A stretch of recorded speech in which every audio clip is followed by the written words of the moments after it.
عمر رضی اللہ تعالیٰ عنہ ان کا اسلام کا معاملہ بھی بڑا عجیب ہے. مشرکین مکہ مشورہ کر رہے تھے محمد الرسول اللہ صلی اللہ علیہ وسلم کو کون قتل کرے گا, تو حضرت عمر بن خطاب نے کہا میں کروں گا. چنانچہ حضرت عمر بن خطاب رضی اللہ تعالیٰ عنہ نے تلوار نکالی اور چل دی اللہ کے نبی کی طرف. رستے میں سعد بن ابی وقاص سے ملاقات ہوئی. کہاں جا رہے ہو؟ کہا محمد الرسول اللہ کو قتل کرنے کے لیے جا رہا ہوں. الیاذ باللہ. سعد نے کہا تم ان کے رشتہ داروں سے, خاندان والوں سے, قبیلے والوں سے کیسے مطمئن ہو گئے؟ وہ تمہیں چھوڑ دیں گے؟ کہ لگتا ہے تو بھی بے دین ہو گیا ہے, چل پہلے تجھی کو نمٹا دوں. اور تلوار نکال لی. حضرت عمر رضی اللہ تعالیٰ عنہ کی یہ بات سن کر سعد بن ابی وقاص نے بھی تلوار نکال لی. ہاں میں مسلمان ہو گیا ہوں. ابھی دونوں طرف سے تلوار چلنے کو تھی کہ اتنی دیر میں حضرت سعد نے کہا پہلے اپنے گھر کی تو خبر لے, تیری بہن اور تیرا بہنوئی دونوں مسلمان ہو چکے ہیں. بہن کے گھر پہ تشریف لے گئے. وہاں اندر سے کچھ آواز آ رہی تھی, باہر سے انہوں نے سنا, دروازے کو دستک دی. حضرت خباب رضی اللہ تعالیٰ عنہ ان دونوں میاں بیوی کو قرآن پڑھا رہے تھے. وہ تو ڈر کے فوراً اندر چھپ گئے کہ عمر آ گیا, اب ہماری خیر نہیں ہے. بہن نے جیسے ہی دروازہ کھولا بہن کو مارنا شروع کیا, بہنوئی کو مارا. تو بہن نے کہا عمر اس لیے مارتا ہے کہ ہم مسلمان ہو گئے ہیں؟ اللہ کی قسم ہم مسلمان ہو چکے ہیں, تجھ سے جو ہو سکتا ہے تو کر لے. فاطمہ بنت خطاب. چنانچہ جب غصہ ٹھنڈا ہوا, مار کے تھک گئے حضرت عمر انہیں, پھر اس کے بعد کہنے لگے تم کیا پڑھ رہے تھے مجھے دکھاؤ. تو بہن نے کہا تو ناپاک ہے اور ناپاک ہاتھ اس کو نہیں چھو سکتے. چنانچہ پھر آپ نے غسل کیا. غسل کرنے کے بعد پھر آپ نے اس پرچے کو لیا تو پڑھنا شروع کیا.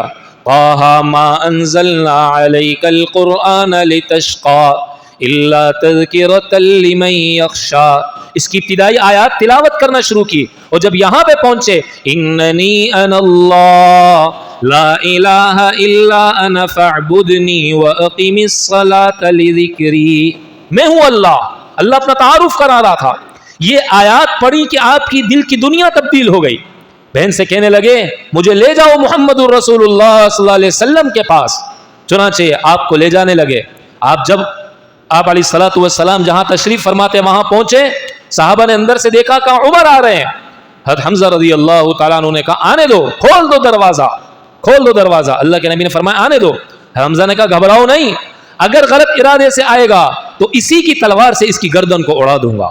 حضرت عمر رضی اللہ تعالیٰ عنہ جب اندر تشریف لائے, حمزہ نے کہا عمر کس نیت سے آئے ہو؟ اللہ کی شان, جو گردن لینے کی نیت سے آیا تھا اب گردن دینے کے لیے آ گیا. جو سر لینے کے لیے آیا تھا سر دینے آ گیا. کہ محمد الرسول اللہ صلی اللہ علیہ وسلم کا غلام بننے کے لیے آئے. صحابہ نے یہ بات سنی, اللہ اکبر کی صدائیں بلند ہو گئی.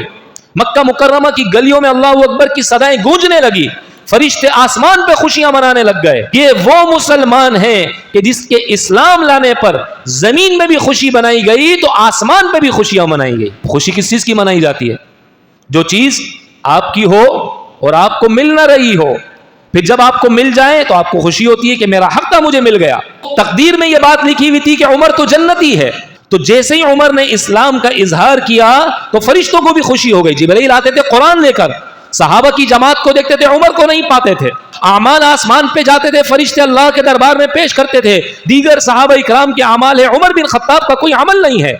جب عمر مسلمان ہو گیا, جب عمر رضی اللہ تعالیٰ عنہ اسلام لے کر آئے, اس وجہ سے پھر آسمان پہ فرشتوں نے بھی خوشی منائی کہ ہاں یہ عمر جس خاندان کا تھا اب اس خاندان میں آ گیا.